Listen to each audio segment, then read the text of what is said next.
Alright, what's up? So this is going to be a glitch explanation and also setup demonstration for a setup in the GameCube Animal Crossing that Sockfolder recently found. The trick's been known about for a very long time, but a setup was thought to be impossible up until very recently. So the trick is basically pixel perfect. You have to be standing on a very, very small set of coordinates that are right around here. And then basically the way it works is you run up this way, and then once you're standing on the set of coordinates, you drop a 2x1 item that then forces you to the right far enough that it pushes you up on top of this table. And once you're on top of the table, some wacky things start to happen. So the way the setup works is you grab the bottommost item of your three, then you let go, and you run straight up. And you see this line on the table that I'm standing on, this dark line right here, just around like the edge of it. As soon as the top of your head is touching that table, you want to pause. So you have to try a couple times to get it right. And then, assuming that the top of your head is touching the table, you can drop an item. And 9 times out of 10, if you have the right frame, it will work.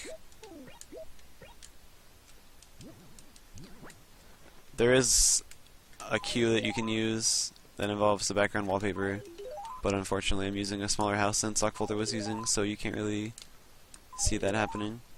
But because of the implications of the glitch, we are going to start using it on day 1 instead of day 2. So this will be the house that you'll be setting up the dupe in from now on. So we'll have to find a new cue for that. Alright, so here you can see I paused on the frame that you're looking for when you're running up towards the table.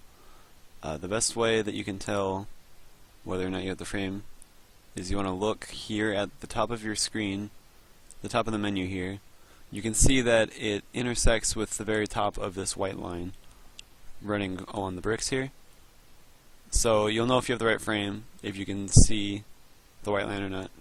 Because if you go one frame less, then you can see quite a bit of the brick exposed, and one frame more and you can't see this white line at all. So just make sure you look for that. Okay. So now that you're on top of the table, what you want to do is face up against the wall, go into your inventory, and drop the spring metal that you can pick up from Tortimer on March 20th. I think at any point in time, but I always go to noon just to be sure. So you're going to drop the spring metal.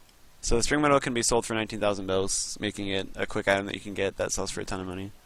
So now that you've dropped the spring metal, you can press B to pick up the table, and you see that the spring metal is now floating in midair.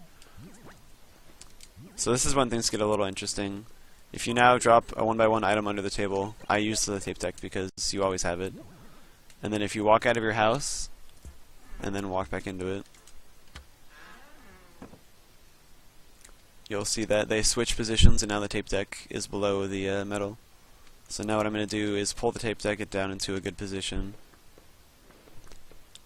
And now when I walk back out and walk back in, for whatever reason, the metal is now glitched where it is always going to be on top of the tape deck no matter what happens.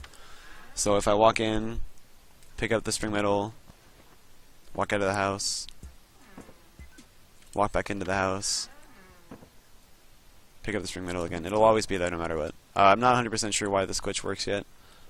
I just know that it's very abusable because each of these sells for a lot of money, so you can get to paying off your debts very quickly, which makes an all debts speedrun viable and possible. So yeah, big thanks to Sockfolder for finding this setup, and that's it. See you guys.